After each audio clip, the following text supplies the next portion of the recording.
All right, everybody, welcome into our off-season press conference. I know I've kind of just been hush-hush, but we got a lot of things going on here.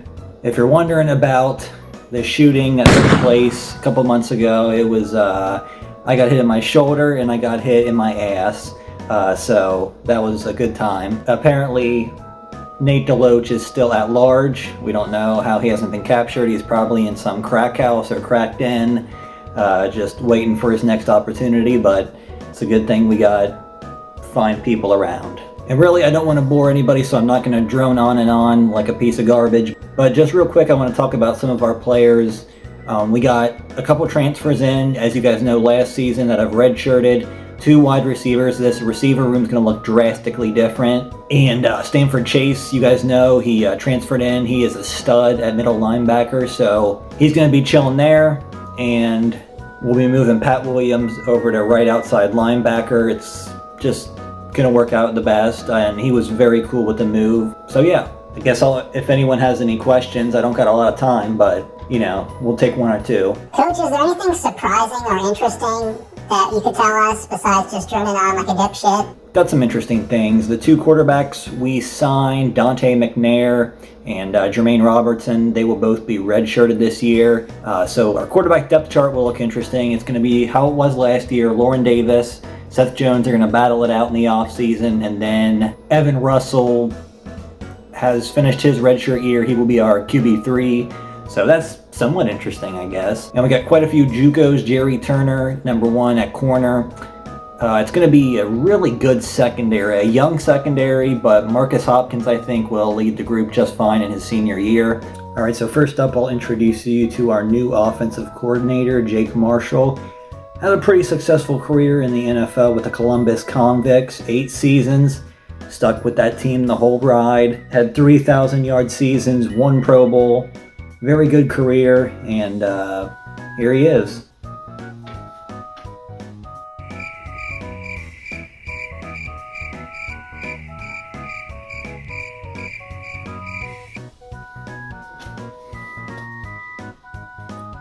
Okay, well, I guess he got stuck on the plane or just is somewhere else. We don't know. We're looking for his whereabouts. But I suppose that leaves us with our new defensive coordinator, Gerald Lewis, the father of one of our prospects in the back end, Rayshawn Lewis. He spent 6 seasons in the NFL with the Washington Commanders. His final season was probably his best season. He finished with 8.5 sacks, and for an interior defensive lineman, that's pretty good.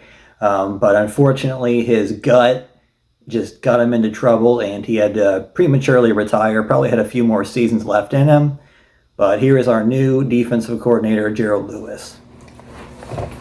Yo,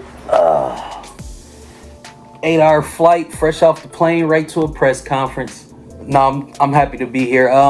Let's go with you in the back with the weird eyebrows back there.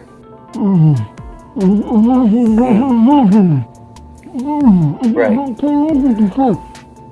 Well, before I answer that question, I just want to say thank you to everybody in this organization for giving me this opportunity.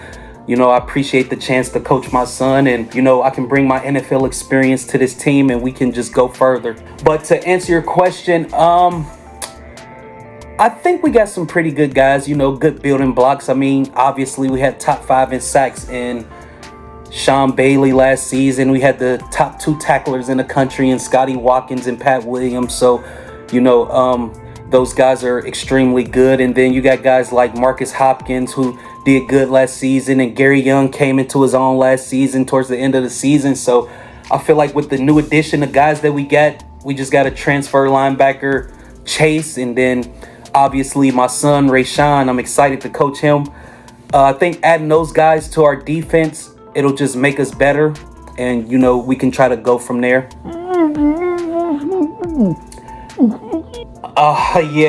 Yeah, I heard about Dom Wilson and his Little Debbie championship. Well, you know, I'm 6'5", 300 pounds, eat a lot of Little Debbies myself. So Dom, better watch out, boy, coming for that title.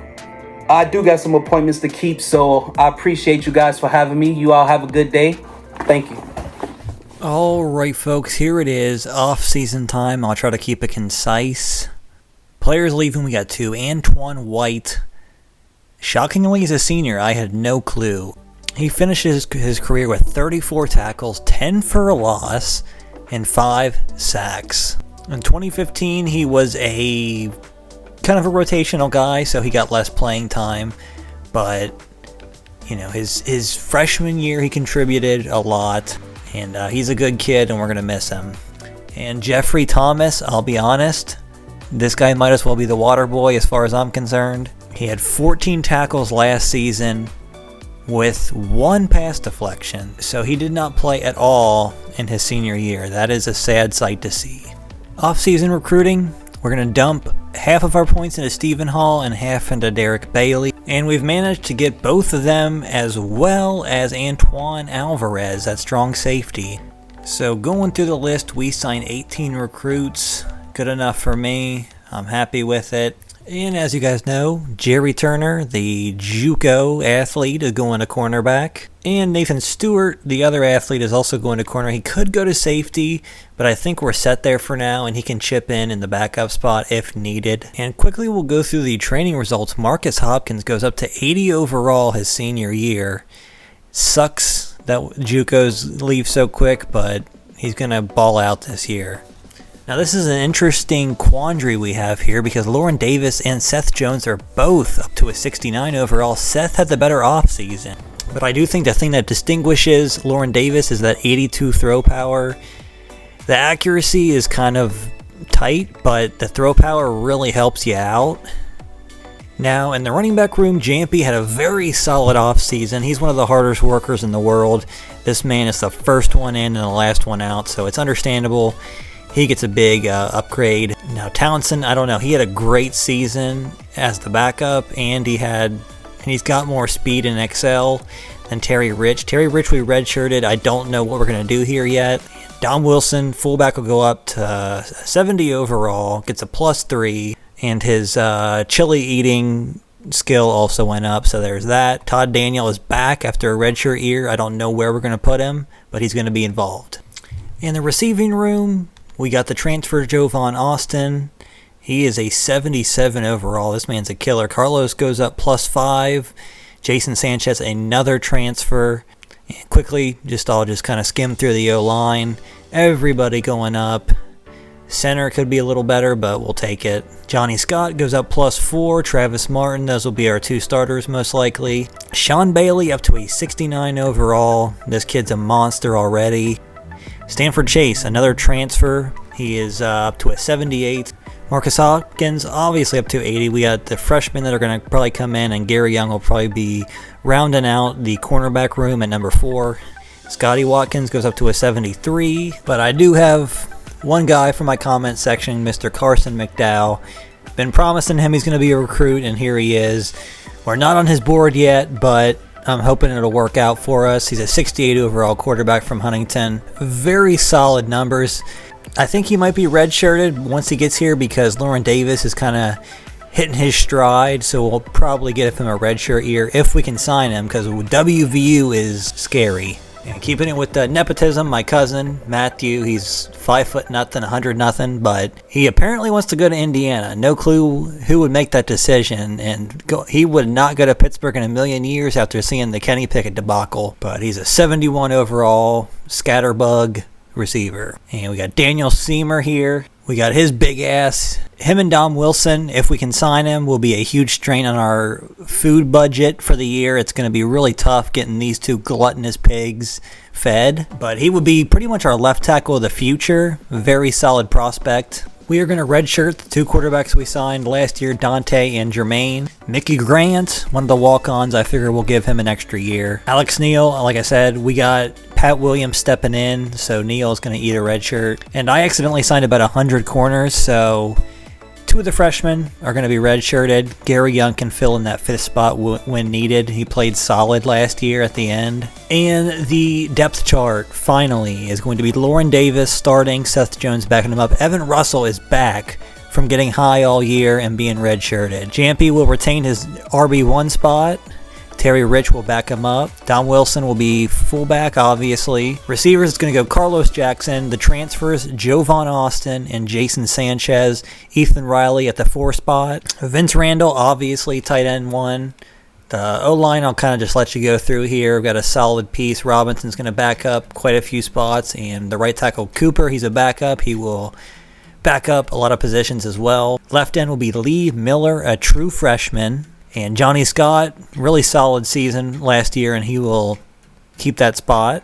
And Sean Bailey returns, going to be an All-American with MJ Cunningham. He was a big signing for us. He's going to be a menace. Chris Banks, left linebacker, with Derek Bailey backing him up. He is the freshman, but he's a solid piece. Middle linebacker, Stanford Chase, the transfer. I forget where he came from, but he is a god. He'll probably be a good user. And Pat Williams is going to switch over from middle linebacker to right linebacker. I think it's going to give us our best shot because he played really well last season. And our cornerback position, Marcus Hopkins, the senior, going out, 80 overall.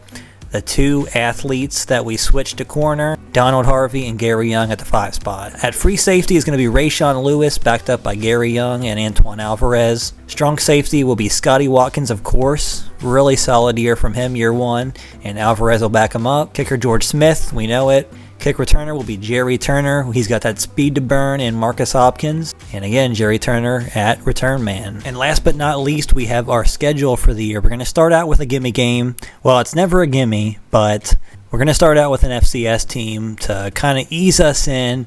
Then we're going to go up against a top 25 Kentucky, the usual slate of conference opponents. And week 11, I gave us another tough game. It's going to be Oregon. The Ducks are not going to be easy. So yeah, folks, that is the off-season. That's all of it wrapped up.